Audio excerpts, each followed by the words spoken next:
Hello everyone, आज हम discuss कर रहे हैं इलेक्ट्रिक चार्ज। ठीक है।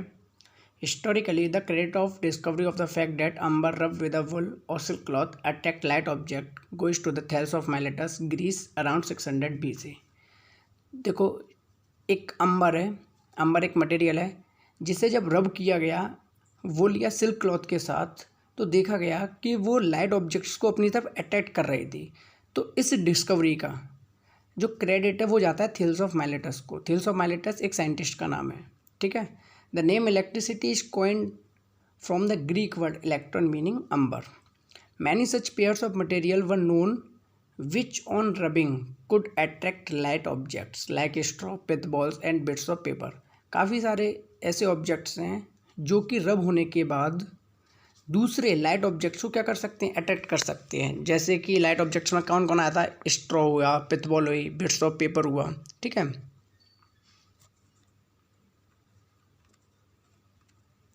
You can perform the following activity at home to experience such an effect. तो इस तरह की आप एक्टिविटी अपने घर पर कर सकते हो एक्सपीरियंस करने के लिए इन इफेक्ट्स को। ठीक है। किस तरह की, जैसे कि आपके पास कोई ऑब्जेक्ट है, आपने उसे रब किया, तो जब आप उस ऑब्जेक्ट को जो कि रब किया है किसी लाइटर ऑब्जेक्ट से पास ले जाओगे तो क्या करेगा, लाइटर ऑब्जेक्ट को अट्रैक्ट करेगा। तो इस एक्टिविटी को अपने घर पे ही काफ़ी बार देखा होगा। काफ़ी छोटे छोटे बच्चे करते हैं कि कॉम्ब ले लिया, बाल में बार बार रब किया और फिर से छोटे छोटे पेपर्स के टुकड़ों को क्या करने लगता है, वो अट्रैक्ट करने लगता है कॉम्ब। तो ये सब ने ही किया है। Cut out long thin strip of white paper and lightly iron them. क्या करूँ, एक वाइट पेपर लूँ, उसे आयरन कर लो। ठीक, आयरन यानी कि उसे हीट दे दो। Take them near a TV screen or computer monitor, you will see that the strip get attracted to the screen. In fact they remain stuck to the screen for a while. तो जो कागज़ का टुकड़ा है जिसे कि आपने iron किया है वो क्या करेगा, टीवी की स्क्रीन या मॉनिटर की स्क्रीन पे क्या हो जाएगा, स्टक हो जाएगा कुछ समय के लिए। It was observed that if two glass rods rubbed with wool or silk cloth are brought close to each other, they repel each other।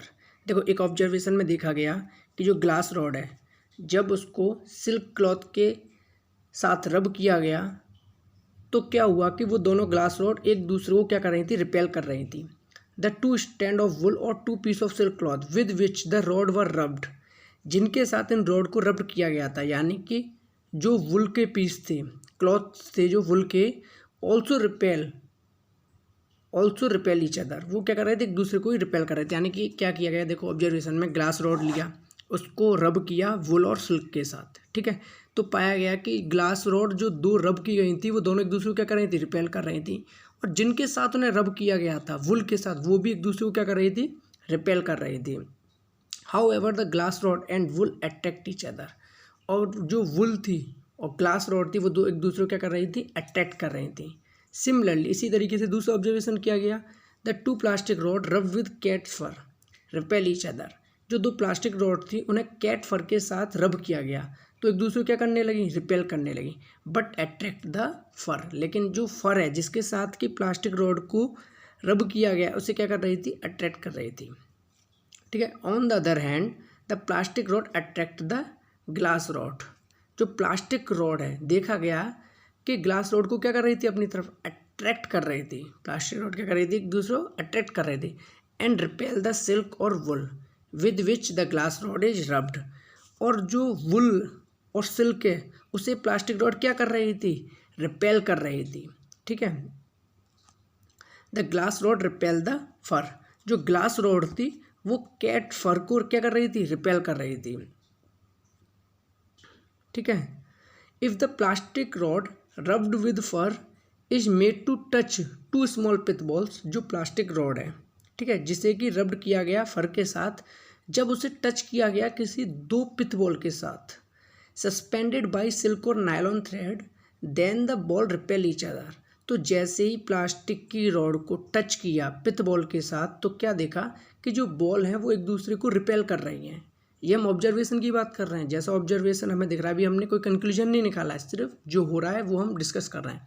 तो जो कि प्लास्टिक रॉड है जिसे कैट फर के साथ रब किया गया था, उसी प्लास्टिक रॉड को जब पिथ बॉल के पास ले जाया गया और उनसे टच किया कराया गया तो क्या देखा कि जो पिथ बॉल हैं वो रिपेल कर रही हैं रॉड को और एक दूसरे को भी।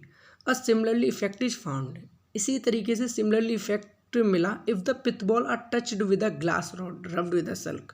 जब पिथ बॉल को टच किया ग्लास रॉड के साथ तो सिमिलर इफेक्ट मिला।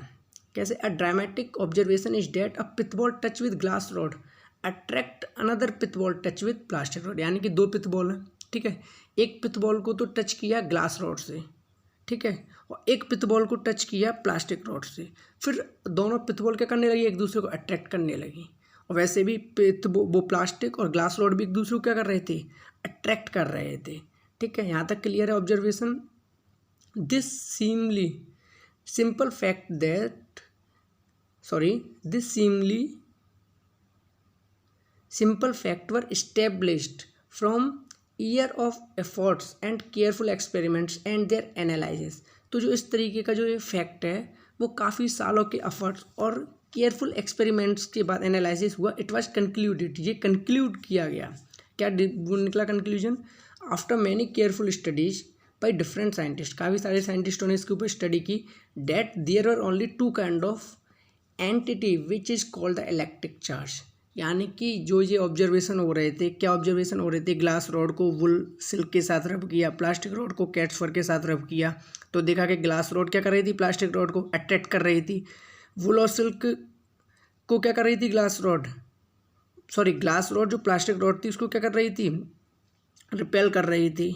ठीक है, ग्लास रॉड वुल सिल्क को क्या कर रही थी, अट्रैक्ट कर रही थी। तो ये सारा कंक्लूजन बाद में आके ये निकला कि the experiment on pith ball suggested that there are two kind of electrification and we find that like charge repel and unlike attract each other. तो बाद में इन्होंने कंक्लूजन ये निकाला कि जो चीज़ें एक दूसरे को रिपेल कर रही थी उनके पास सेम टाइप का चार्ज है। कैसा चार्ज है? सेम चार्ज है, यानी कि लाइक चार्ज है। और जो एक दूसरे को अट्रैक्ट कर रही थी उन पर अनलाइक चार्ज है, यानी कि अपोजिट चार्ज कह सकते हैं उसे। The experiment also demonstrated that the charge are transferred from the rod to the pith ball on contact।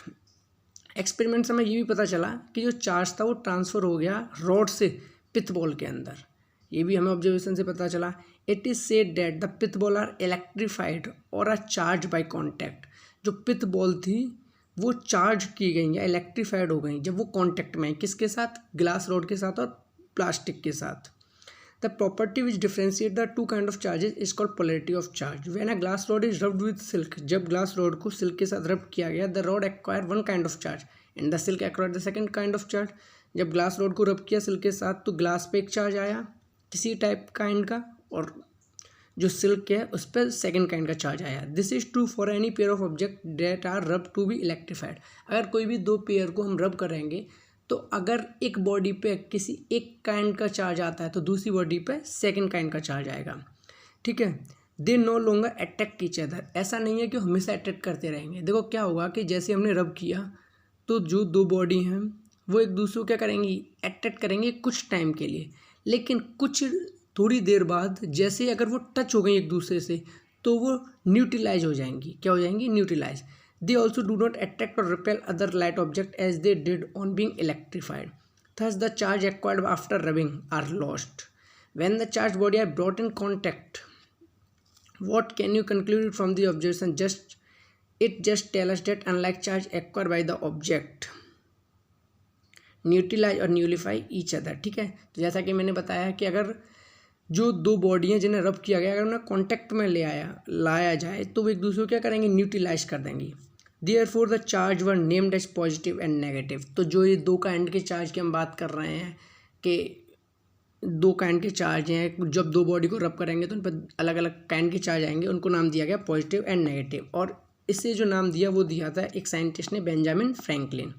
We know that there we add a positive number to a negative number to the same magnitude the sum is 0। This might have been philosophy is naming the charges positive and negative by convention. The charge on glass rod और cats fur is called positive. तो idea तो इन्हें भी नहीं है कि किसको क्या माना है, लेकिन कन्वेंशन एक बोला गया कि जो ग्लास रॉड और कैट्स फर थे दोनों पे क्या था, सेम टाइप का चार्ज था, उसे तो इन्होंने बोला positive. And the plastic rod and silk, जो प्लास्टिक रॉड और सिल्क पर सेम टाइप का चार्ज था उसे बोला नेगेटिव। ठीक है, if an object possess an electric charge it is said to be electrified और चार्ज। अगर किसी बॉडी के पास इलेक्ट्रिक चार्ज है तो हम उसे क्या कहेंगे कि वो बॉडी चार्ज है या इलेक्ट्रीफाइड है। When it has no charge it is said to be neutral. और जब उस पर कोई चार्ज नहीं होगा तो उसे क्या कहा जाएगा, न्यूट्रल। ठीक है, थैंक यू।